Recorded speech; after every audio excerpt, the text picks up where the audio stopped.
నమస్తే, నేను Chaitanya. Defence research and development organisation DRDO provisional staff qualities requirements PSQR validation trials లో భాగంగా 75 కిలోమీటర్ల గైడెడ్ పినాక వెపన్ సిస్టమ్ యొక్క ఫ్లైట్ టెస్ట్లను విజయవంతంగా పూర్తి చేసింది. వివిధ ఫీల్డ్ ఫైరింగ్ రేంజ్లలో 3 దశల్లో విమాన పరీక్షలు నిర్వహించబడ్డాయి.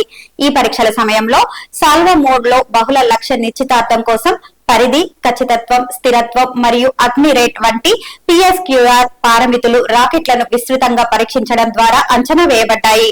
లాంచర్ ప్రొడక్షన్ ఏజెన్సీలు అప్గ్రేడ్ చేసిన 2 ఇన్ సర్వీస్ పినాకా లాంచర్ల నుండి ప్రతి ఉత్పత్తి ఏజెన్సీ నుండి 12 రాకెట్లు పరీక్షించబడ్డాయి. Pinaka multiple launch rocket system కోసం ఖచ్చితమైన స్ట్రైక్ వేరియంటెడ్ అనేది research centre Imarat, defence research and development laboratory, high energy materials research laboratory మరియు ప్రూఫ్ అండ్ ప్రయోగాత్మక సంస్థలతో కలిసి armament research and development establishment రూపొందించిన మరియు అభివృద్ధి చేసిన పూర్తి స్వదేశీ ఆయుధ వ్యవస్థ.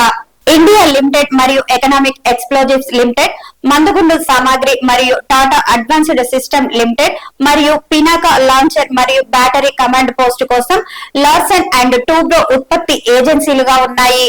రక్షణ మంత్రి శ్రీ రాజ్నాథ్ సింగ్ ఈ వ్యవస్థ యొక్క విజయవంతమైన పిఎస్క్యూఆర్ ధృవీకరణ ట్రయల్స్ కోసం డిఆర్డీఓ మరియు భారత సైన్యాన్ని అభినందించారు మరియు ఈ గైడెడ్ పినాకా వెపన్ సిస్టమ్ యొక్క ఇండక్షన్ సాయుధ దళాల పిరంగ కాల్పుల శక్తిని మరింత పెంచుతుందని పేర్కొన్నారు.